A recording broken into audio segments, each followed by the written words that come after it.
All right. Well, thank you everyone for joining us today to learn more about the Appointments Project and the opportunities to serve on appointed boards and commissions in Wichita. My name is Beth Felski, and I'm the director of the Appointments Project for United We. First off, I just want to thank these great community partners who have helped us spread the word about the opportunity: the Wichita Urban Professionals, the League of Women Voters of Wichita, Greater Wichita Partnership, Young Latino Professionals of Wichita, and the Hive. So thank you very much. Also, the City of Wichita has just been fantastic to work with, and so excited to partner today.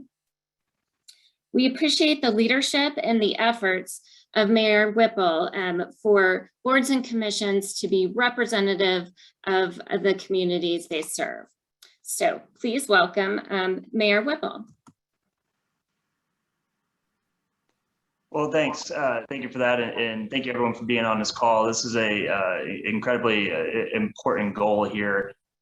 One of the things that I think we can be doing a lot better job of is reaching out and being more purposeful when it comes to finding folks who are willing to serve on our boards here at the city level, because that's usually not just, there are some people who serve on boards and that's what they do and they really enjoy that work, but it's also an introduction to other leadership opportunities within our city. So having folks being able to serve on boards who might normally not be asked to serve or not know that these opportunities are available really just brings better ideas to the table, and also might prep people for running for office one day. Might actually have more of a trickle up effect when it comes to empowering more folks within our community to take on more responsibility and more leadership roles.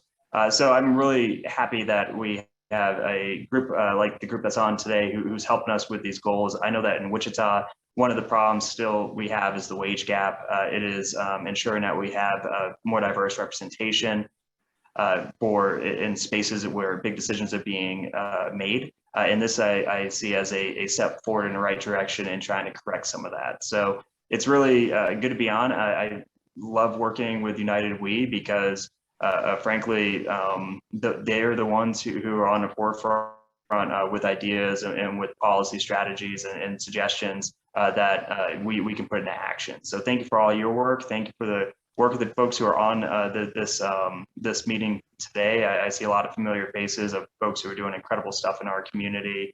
And the city wants to partner and come alongside some of that work and make sure that we're doing everything we can to promote opportunity, not just for everyone, but specifically for people who might not have had these opportunities in the past. So thank you. It's great to be here and to be seeing what more I can be doing in my position and what more the city council can be doing to further our shared goals. Thank you, Mayor Whipple, and thank you so much for your leadership, your service to the community, and support of this initiative. As we get started, I want to tell you a little bit about United We and the Appointments Project. United We is a nonpartisan nonprofit organization, and we're aimed for all women's economic and civic leadership. And we do this through research, civic engagement, and policy. The Appointments Project is that civic engagement piece. And so the Appointments Project was established to increase the number of women serving on boards and commissions and decrease the barriers which prevent women from doing so. So we're going to dive into Appointments Project. And as I said, it starts with the research. So when we started to look at this, we were wondering things like, what is the current composition of local governments? Are they aware of maybe the gender disparity? Is there an effort to change this? How do women feel about civic leadership? Do they understand the process? Is it something that women are really interested in? And maybe what are some of the barriers, as I mentioned before, that might be holding women back from truly getting engaged? So according to our research with the University of Kansas, some of the reasons noted for lack of participation is not having the confidence, just not thinking that that is a place for them. Some women, were looking to be asked, who just had never been approached about opportunities. Definitely time, as we all know, is important to everyone, and knowing if they were at the table, was that a good use of their time, and just really feeling like they were welcome to be there. And so this is based on some research with the University of Kansas. And I'm also really excited. We will have some additional research with Dr. Donna Ginther from University of Kansas coming out early next year. So stay tuned. Another component of it is men's role in women being appointed and applying to serve on boards and commissions.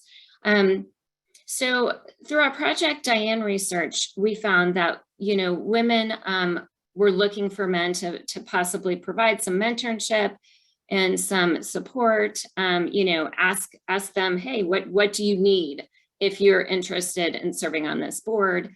And just, basic encouragement, and also thinking of them when there's an empty vacancy, thinking of women and thinking of diversity, and really thinking in terms of who's not at the table, if they're already there, and how, they can help with that message. The research shows that increasing the number of women on civic boards and commissions has a positive impact. So that we know when women are at the table, it increases public trust in government.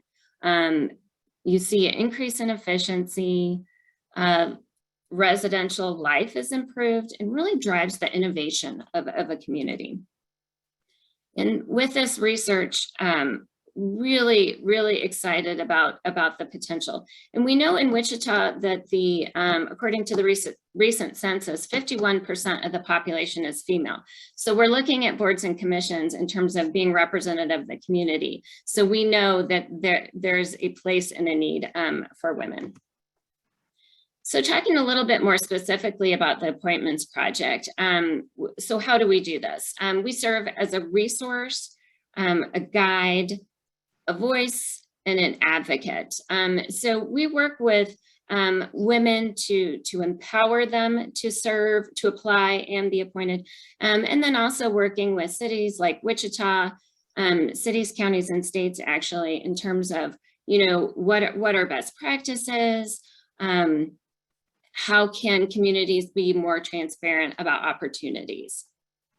A little bit about the Appointments Project. We have over 170 appointments and counting. Like I said, we work with cities, counties, and states. Our organization is expanding we are in Kansas, Missouri, Fort Worth, Austin, Pennsylvania, South San Francisco. So we're spreading our wings, and you'll find us in a lot of places. Really excited about that. You can see on the right the number of registrants, women of color, as well as appointees. And so this is important. This is the beginning of the year, and I think we'll definitely see some increases, but really, really an area of focus for us. Lots of room for improvement. So a lot of women ask, okay, what do I need to do to be able to apply? There's no, special requirement at this point to go ahead and apply for a board. If you're a member of a community, you're passionate about your community, you're ready. So, one of the things we always talk about is women need to really identify their strengths. So we were actually, Ann and I were talking about this earlier, but there's a lot of ways to do that, but take a look, there's a lot of self-evaluation tools, but really take a look at, what are the things that you do well, where's your passion lie, and in what you can bring to the table. And when we talk about this, when I talk with women about this, oftentimes there's folks who are really focused on their career, who've picked up some skills along the way that they really want to utilize. Some folks just really want to do something completely opposite of their career, just something, a passion that they've really not been able to fulfill. And then also, oftentimes there's folks that haven't worked outside of the home and they're wondering, oh, well, I don't know if, if I have, if I have something to contribute. And these women are oftentimes who are highly involved in school activities, running the Parent-Teacher Association, helping fundraise for all kinds of organizations. And so those are all skill sets that are welcome and needed. I'm going to talk just briefly about civic boards and commissions for those who might not be quite as familiar. So boards and commissions are established by city charter or ordinance. So not a whole lot of difference between a civic board versus a commission, but the boards, if it's called a board, it's usually more investigative or supervisory, whereas commissions tend to be established to perform a specific duty. And then there's also committees, other ways to civically get involved. And usually committees work more on a grassroots level. So that's just to kind of give you a little bit of background of the differences there. So the appointments project, our process, I'm going to dive into that real quickly, but we ask women to register and then apply to the board that you're interested in, or boards, because you never know where the opportunities might lie and what the timing of those opportunities are. And then stay connected with us. And then we also like to help women celebrate their appointments. So I think, by registering with us, what does that mean? And really, we provide resources to folks who register with us. You automatically receive a toolkit that's kind of your roadmap through the process of applying for an appointment.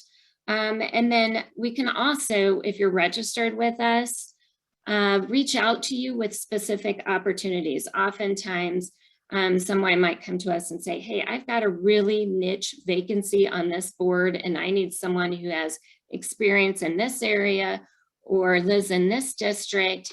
And so we definitely help with that process.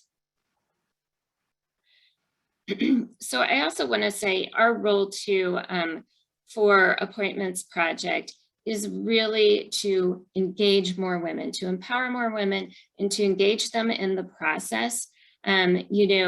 We are nonpartisan, and we definitely don't vet or do high-level investigation on candidates.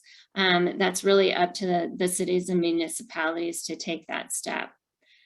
This is what our registration looks like on our website. So I just wanted to give everyone a quick visual. And then we have an online registration form, which really ask a variety of questions. And I always tell folks, the more you provide information-wise for us, that's usually the more information we have to help you find a position or a spot or approach you with something. If we know what district you live in, as you get higher level to say a state appointment, some of those appointments may require a specific party because the board structure might require equal representation from each party. And so lots of questions in there in terms of also ethnicity, because with knowing that information, we know where we need to do a better job. So anyway, that's what it looks like when you register with the Appointments Project. And then this is a quick snapshot of our toolkit that you would receive. Online resources. You do not have to know Robert's rules to apply for a board or commission. And this is one of the main concerns we hear from women is, I don't know the yays and nays of a meeting. And so you don't need to know that. There are definitely resources out there for you if you feel more comfortable knowing kind of the basic motions. I know there's lots of onboarding opportunities. Sometimes the city provides them. There's some other resources as well. But I did want to include this Robert's Rule of Order link. Just if nothing else, if that's a concern of yours, you can just Google Robert's Rule and just be familiar with what that is. But oftentimes in boards and commissions, there's many people that will help you navigate the process. And I guarantee you there's many people at the table that are still learning the process. So please don't let that be a barrier. Kansas Open Meetings Act, that's information on transparency for board meetings. And so just another resource to throw out there to you if you're concerned about what that might look like. So here's the good stuff. Wichita, city of Wichita. I really commend the city on having a fabulous website. And in fact, sometimes I use it as an example with other cities. You know, there's a lot of communities that really don't even have their opportunities listed online. So just wanted to show you what this looks like and encourage you to go on the website and play around and see what's out there. But you can search by board name, or you can just review all the different boards available. You know, it tells you the terms, the status, the members. Really, really great resource to give you a feel for the opportunities. And as you can see there at the top, you can review, you know, any of the details as well as apply. The application link is right on the top of the same page there. So easy to find. Here's just kind of another look. Good definitions of what the boards and commissions do.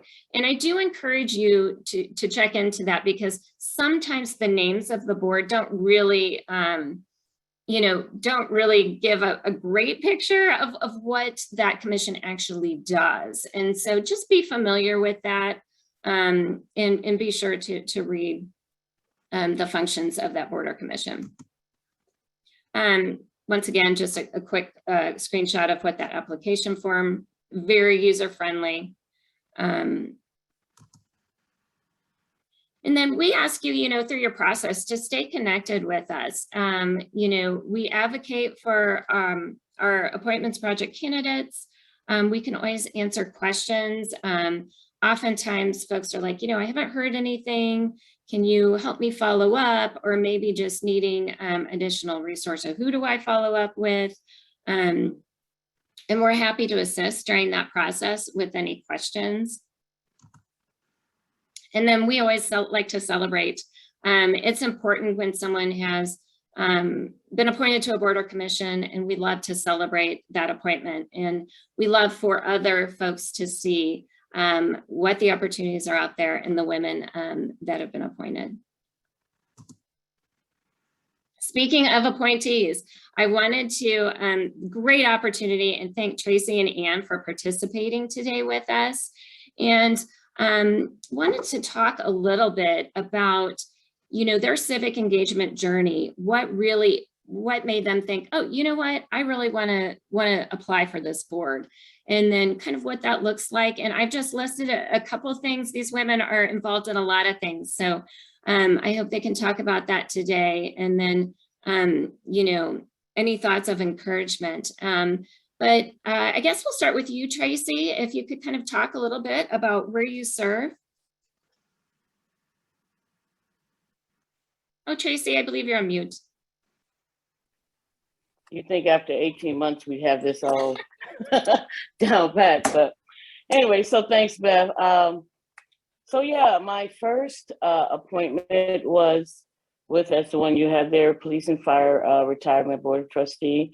I was originally appointed by Councilwoman LaVonta Williams, and then reappointed by Councilman Brandon Johnson.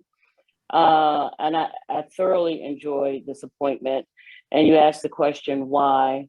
My first introduction to public service was through the Chamber of Commerce, but my real reason for getting involved was really because I'm a transplant here from the East Coast, and I wanted to try to do whatever I could to make Wichita a place that I knew my kids were going to grow up one day want to be. So, you know, I was kind of like forerunning when I knew that they were going to start complaining. And so that was really my intro to getting involved in Wichita. You know, let's try to do what I can do to make it so that my children want to stay here. But away from that, I genuinely do believe that diverse boards perform better. They perform better financially. I just feel like gender diversity around the table creates better outcomes and everybody wins from that scenario. So I thoroughly believe in it. And so with the first appointment here with police and fire, police board of trustees, I was appointed first, and then my day job is a financial advisor. And so as a result, that's really within my wheelhouse to be on the pension fund. And then I was then appointed or asked to serve in the investment committee, which is definitely in my wheelhouse. But I found the experience very welcoming. You mentioned, Beth, about Robert's Rule of Order. And so there are so many different variations that you will interface with as you begin to circulate through certain boards, and some are stickers to others. So I definitely would not allow that, let that be a barrier. You're going to, as you integrate and become more familiar with the terminologies, you will pick it all up and you will begin to flow along with the dynamics that are in play on these different boards. I don't know if I answered your question, but, and then most recently I was appointed by the governor to Wichita State University's Board of Trustees.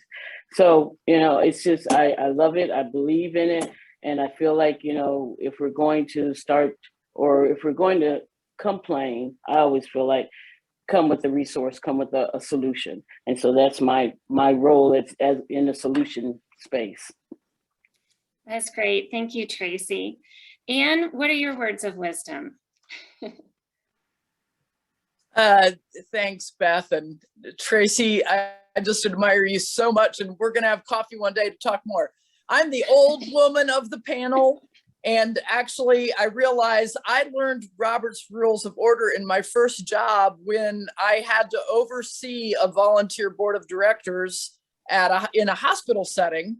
So I learned by having to oversee those rules. And I agree with Tracy, never worry about them. It's really how we keep order in meetings to make sure that people are respectful of time and decisions are made in with a conscientious plan and manner. I am on my first civic board as a member of the Metropolitan Area Planning Commission, and I was appointed by Mayor Whipple. And I think it's because Mayor Whipple knew of my passion for affordable housing in our community. And this happens to be a commission that deals with land use and how we make decisions about the appropriate use of parcels of land. So it kind of fits something that I feel very strongly about. And I would say to all of you, if you really understand what motivates you and what issues and areas you really are passionate about or curious about, there will be no problem in selling yourself as an appointee to a board or commission, because that's what we're always looking for. So my career, I've had boards to try to find people to serve on, mostly in the nonprofit arena. And, when you find somebody who's passionate about your area and who can articulate that passion and then knows the skills they bring to the table. So I would definitely say what Beth said is true. Know what your strengths are. Because when we're looking to fill a board, we're always looking for, I say, wit, which is the ability to get along with others and play nicely, even if there's conflict or areas, where you're trying to voice different opinions. And then some wisdom of some sort, and everybody has some wisdom to bring to the table on a different topic. Gender diversity, incredibly important, because I think women bring that compassion and yet competence and character that's important when we're really analyzing areas that impact our communities. So, those strengths of character are important, as well as the strengths of skill area or expertise. And when those can be made to an important match, that's awesome. And then your willingness, that interest in serving. If I had never met Mayor Brandon Whipple, then I probably never would have been appointed. We have some great examples in the Wichita community of women who are active in office on the county commission and the city commission. And so I think meeting those women who've done those roles is really helpful too. I actually watched a lot of Metropolitan Area Planning Commission meetings online, and government transparency means a lot of times you can see those meetings in progress and you can say, oh, can I see myself learning 300 pages of land use and zoning requirements in order to serve on this board. So you may have to do a little, study on your own to get up to speed. But again, boards are usually very excited to help you learn. And, just gender diversity, when you think of 51% of the population is women, I cannot name a board in Wichita where we have 50% of the members are women. And we think differently and we ask different questions and we have different sensibilities. So boy, just that aspect of diversity is important. And I think increasingly generational diversity is important. The world changes so rapidly that recognize your generational place in the world gives you a different perspective and viewpoint that's increasingly important to the world. So keep that in your skill set. Hey, I'm in generation what, if it's X, Y, Z, or however you define the generations, that can be an important diverse perspective as well. So understand your strengths, let us know of your interest and availability, and you will find your niche in this world. Thank you, Anne. Great advice, Anne and Tracy, and would love to hear from you more when we get to the Q&A portion of the program. So glad you're here with us to share your thoughts and encouragement.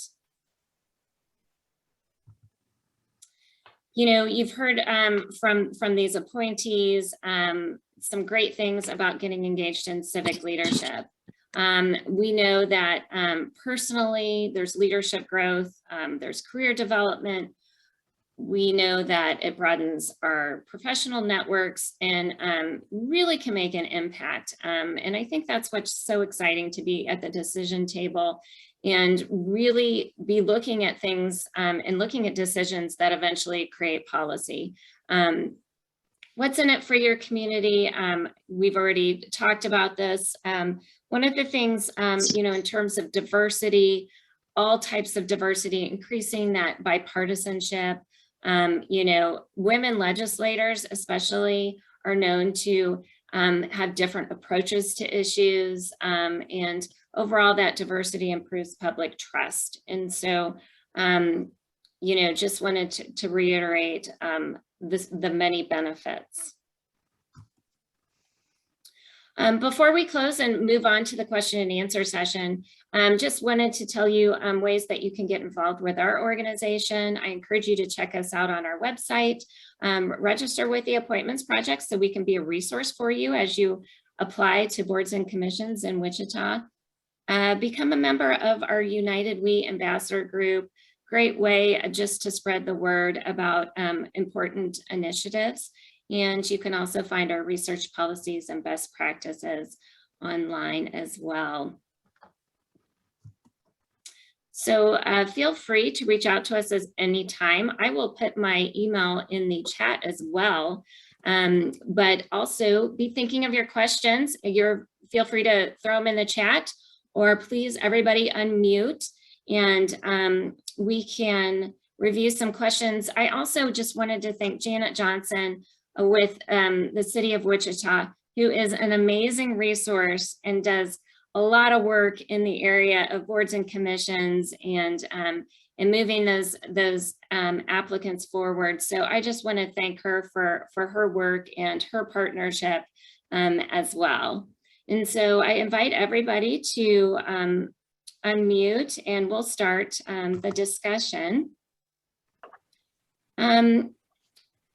As people are kind of thinking about their questions, I would like to start with a question for Anne and Tracy, just about, if you could give an example of maybe one of the moments serving on your board, some type of a decision that was made or something that you discussed that you really felt good about in terms of contributing, to moving some decisions forward.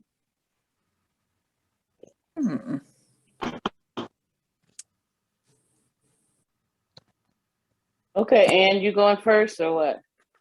Okay, actually, I'm going to think of one where the decision didn't go the way I wanted to, but I feel like I voiced concerns that weren't being brought to bear. And this was a zoning decision where there are 300-year-old Victorian houses in decent shape that a developer wanted to tear down in order to build a parking lot with 26 spots. And I believe affordable housing is important, and older homes that are in decent shape can be great affordable housing, and parking lots bother me because people can walk a little bit to get to where they're going, right? It seemed like everyone on the commission was like, oh yeah, we hate to see the houses go, but you know what? When we go to the restaurant, we really like to park close, and especially at night, and we want it to be safe and yada, yada, yada. So at least I was able to say, hey, look, folks, aren't there other ways we could look at parking, issues? And the city staff had done some research. There were a lot of parking spaces within 3 to 4 blocks. Can we really not walk 3 blocks? So at least it started the conversation. People from the neighborhood who were concerned about losing these homes and getting a parking lot instead, they could at least feel like I was representing their concerns, I think, because sometimes the community, the decision makers may or may not reflect everybody in the community and their perspective. So, it just gave me that. And now I'm reading a book about parking solutions in urban environments because I want to learn more about how could we approach parking differently when this comes down the road again. Thank you. Okay. Tracy, any thoughts? Well, as you would imagine, the board that I sit on with the longest tenure is really all financial. It's pension and it's investments and it, sometimes you think when you're around the table, and just to give an idea of the demographic of the board that I serve on as far as police and fire, when I joined the board, I was the only female non-staff person around the table. And so there's the police chief, there's the fire chief, and there's gugabs of fire folks there, and there's gugabs of fire and police folks there, and so men, and so you don't think you really make a difference, but I went back to think about a situation where we were discussing a manager of one of our funds, a slice or a tranche of some of the fund that we manage. And we were deciding or we were debating if we were going to put this manager on watch list, meaning that their performance or there was internal change in personnel and all these kinds of variables that come into play if we're going to put a mutual fund or a fund manager on watch list, meaning that they're kind of like, on probation. And it's interesting how, as you said, and we think differently, women and men, we process information differently. And so there was just kind of like just a move along on the agenda. I will never forget it. And it was like, well, the market is this, the market is that, because I deal with a whole lot of people around the table that, everybody knows the market. Everybody, everybody knows the market.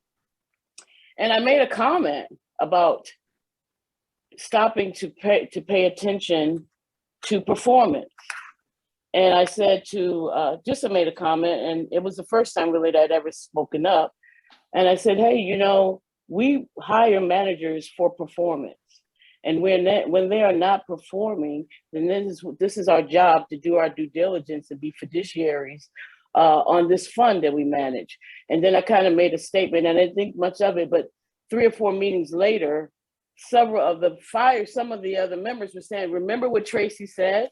I remember when Tracy said this, and you don't think you're making a difference. So it's hard to speak up in those kinds of rooms where there's a lot of testosterone in the room.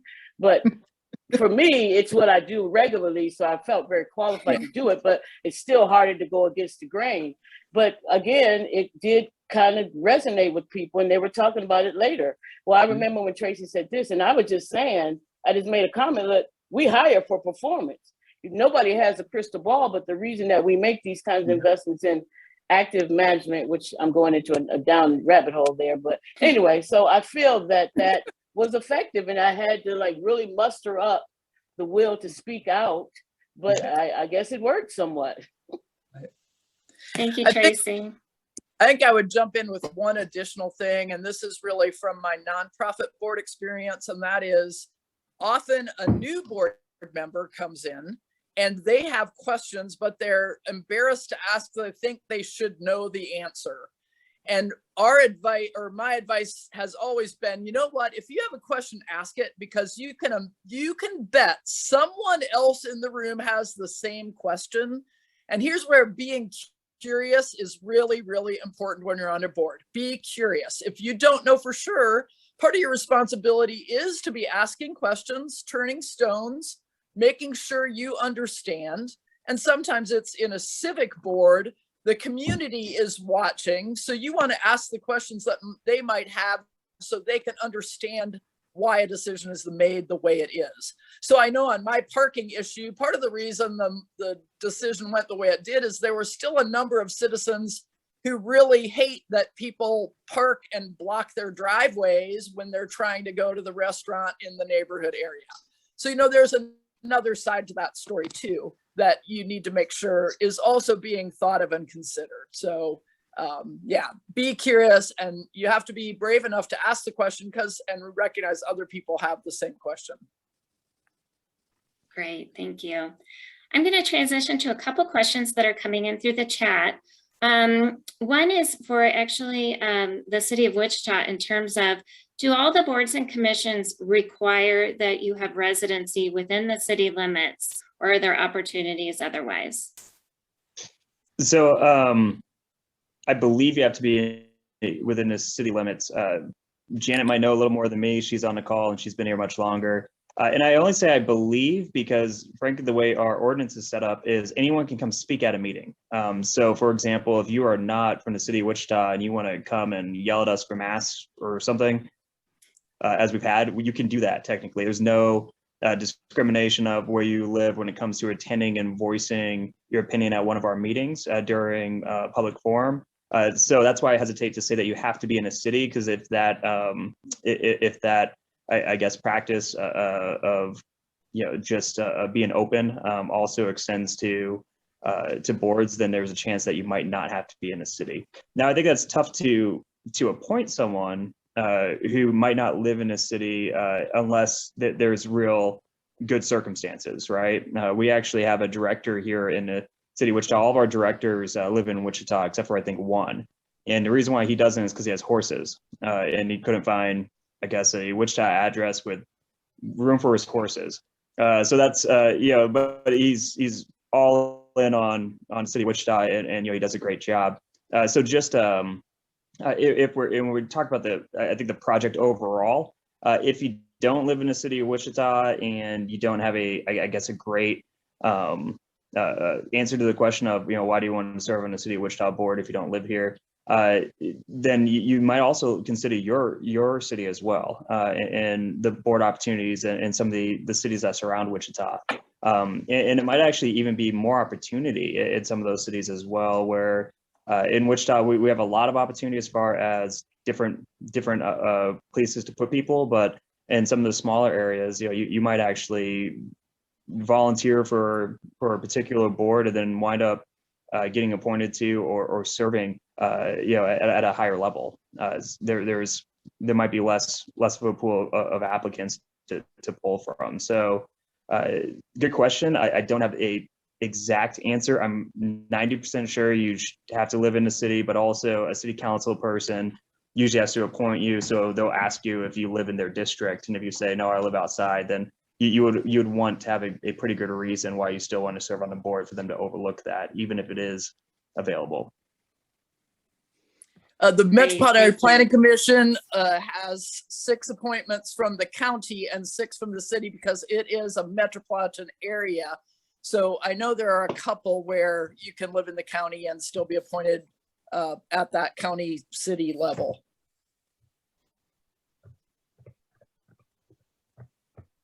Great, thank you. Any additional comments? I just wanted to real Yes. briefly, there was a comment about time commitment. And one of the things I've learned as mayor, trying to diversify the appointments and the type of folks who we do appoint. there's like a list of people who are either retired or their jobs are flexible. They kind of always get appointed to things. Like it's real easy to find this, if you go to this one pool of folks, to find them, and they want to serve everywhere.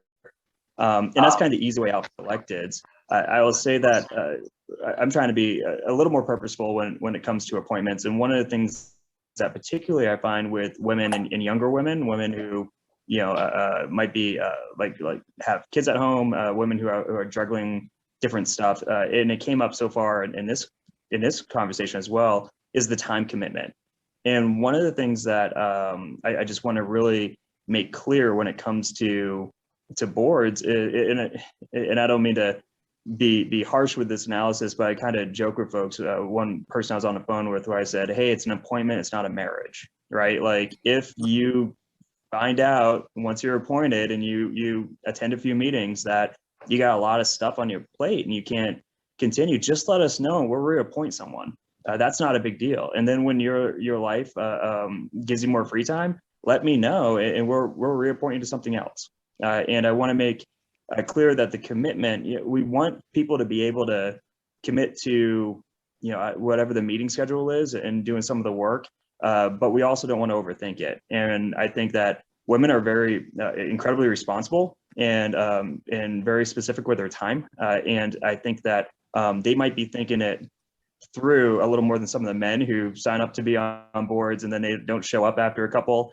They might be thinking it through further than necessary, because the reality is, if you think you have something to add to the board and you get on a board and life happens, like we all get that. And I'll just point out that for the first time, I believe for the first time, the overwhelming majority of the next city council has school age kids. We all get it.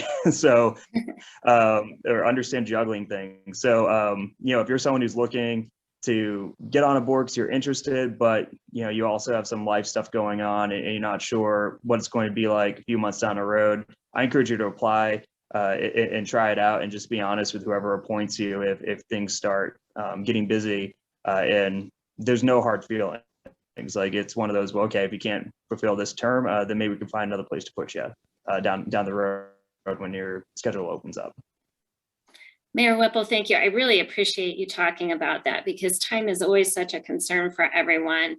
And, that's been, maybe if you could call it a silver lining, be able to do things virtually, for folks that have kids at home. There are some advantages to that. Can you maybe identify one or two boards or commissions at the city that you think are a larger time commitment? And that might be in terms of preparing for the meeting or review of documents. Can you maybe just highlight one or two that are maybe a higher level of commitment? So I would say the MAPC board, the one that Ann served on, is probably much more intensive than some of the other boards. And DAB boards are usually a little more intensive. And now MAPC, you're a quasi governing board in their own right. Like for us to override what that board decides, it takes a 2/3 majority. But we also have some other boards, which it really is more, you get out of it what you put into it, really. Like, so for example, we got some folks on a park board who they are there to voice opinions on stuff. And then we have some other folks who do research on what's happening in other cities and really want to get into the mix of actually driving policy and driving different things as well. So some boards are going to be a little more intensive. I don't have a DAB board because that's something that, and that means district advisory board. All the city council members have a DAB board. That is also a maybe seen as a more prestigious position. It's one that probably takes a little more commitment. I think they meet every month, but you're gonna have some that meet every quarter, and you're gonna have some that are much less, and you're gonna have some that are more political, to be honest. And I'm not talking Democrat or Republican, but I had no idea walking into this gig that the animal advisory board was as contentious as it is. like pet politics, like I don't even want to mess with it. Like it's crazy like how into some of this stuff some people get. I think so it's just yeah, I mean cat politics, like I would never guess. So some of the stuff you're going to walk into, and the culture of the board itself is it's gets heated, and some of it's going to be much more advisory. Yeah, we had no idea that the Diversity, Inclusion, and Civil Rights Board was going to get the type of responsibility they got like before they even had a meeting. You know, the council punted to them like a entire policy that they needed to go over, and they did an amazing job. So there are folks who probably signed up for that board not knowing the type of work that was going to be expected, and then they got hit with a huge project. And that's somewhat common as well, where sometimes you're coasting and then bam, you're sprinting. So, but to answer your question, yeah, some of them are going to be a little more intensive than others. Definitely when you reach out to your council member, talk to them about, you know, if you want to be appointed to something, what is the expectation? But again, I'll just continue to say, these are volunteer positions. You don't have to, if life happens, we are understanding. Like, so, you know, we rather people just be upfront with us, and, you know, and we'll point you later down the road. But I rather you apply now and give it a shot, and it might be something you like to do, than not apply and just assume that you didn't, you know, you wouldn't be able to do it when you might have been able to. Thank you, Mayor Whipple. Are there any particular boards or commissions that maybe you don't receive as many applicants for, or that you know, you want to kind of highlight more that folks might not be as familiar with? So it really depends on the timing. We get a lot of folks who, and it depends on word of mouth on getting the information out. So we get some folks who just wind up, their term ends and they're done. And then we have turnover and we have openings in those areas. So not one specific board stands out as tough to fill, but I will say that overall, excuse me, we have to do a better job of telling people where to look for these opportunities and to get these opportunities out. And that's going to take word of mouth. That's going to take social media. And also we have to do a better job with just telling people to apply. Even if you apply for one board and you don't get it, when I'm talking to Janet, she might say, hey, this person who applied for this one board over here would probably be really good for this board over there. You should call them and ask them. So just getting your name in a mix is important, and apply even if you think you're not going to get it, because one of the, and also like don't overthink it. Like that's, and as like a white male with privilege, I will tell you that men never think they're not qualified. So they always think that they can get on, and they always think they're the smartest ones in the room. I worked with a lot of them in the legislature and in this position. And so the people who usually get appointed are the ones that aren't being held back with what, frankly, we all should be asking is, would I make an impact on this? Am I good for this? So if you're asking those questions to yourself, then you're the type of person that we want on the board, because you're the type who thinks about, who's a thinker, who thinks, and frankly, those are the type of people who bring the boards and the policy to a new level because they're analyzing. They're not just there because of ego. So I think we got to break through that barrier about who gets appointed and, well, am I the perfect appointee for this? Like, that's not what we're looking for. And then also get the word out about how to check these things out. And lastly, I'll say, if you're a younger person who might need college credit, I think Kinsey, she's a young person who serves on, she's one of my appointments to the Diversity, Inclusion, and Civil Rights Board. I think she either is or at one point was offered by the political science chair, Neil Allen, over Wichita State, to get college credit for her work on the board.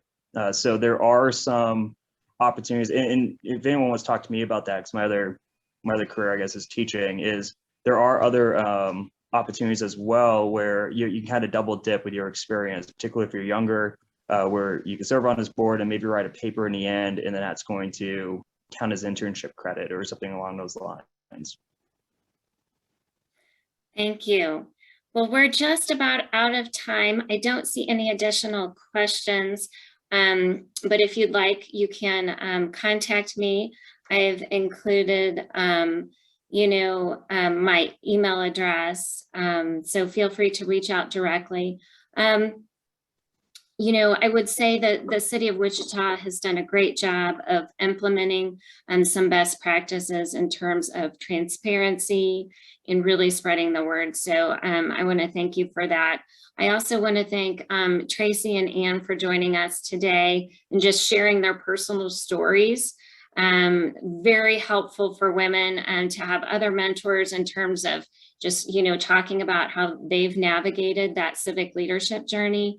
And I especially want to thank all of our community partners that are so critical in terms of spreading the word out to the community to get diversity and more people at the table representing the community for boards and commissions. I'd like to turn it over to Mayor Whipple for any last comments today. Really just want to thank the work of the United We for reaching out and actually helping us here at the City of Wichita diversify and be more inclusive. It's not only the right thing to do, but it by being more inclusive and more diverse, but it's better for our city as a whole. Like, there's a huge benefit. And if you look at the wage gap and also the percentage of people who are leaving Wichita, before I was elected, the Chung report came out with some statistics showing that our largest export was educated young people who have opportunities to go to other cities. And the overwhelming majority of those folks were either women or were people of color, which means that people are voting with their feet pretty much, which means that we need to be doing much more to make Wichita an inclusive place so that we can retain our young talent and also attract people come to Wichita. And in doing that, it's bringing more voices to the table. And it's initiatives like this. And if it wasn't for United We to reach out and offer to partner with us, then frankly, we'd be starting from scratch. So we look forward to taking more advice about best practices from United We have with a few other initiatives so far. And some of those have just been easy fixes that we just didn't think about until we start partnering with people who do this for a living. So we look forward to what we can do to continue down this mission, and look forward to hopefully diversifying our boards more and getting more people activated here in our community. So thank you. Thank you very much. Really appreciate your leadership. And one final thought, we do have a survey we'd love for everyone to fill out before logging off today. And please reach out to the city or reach out to myself if you have any additional questions. So thank you, everyone, and please have a great day.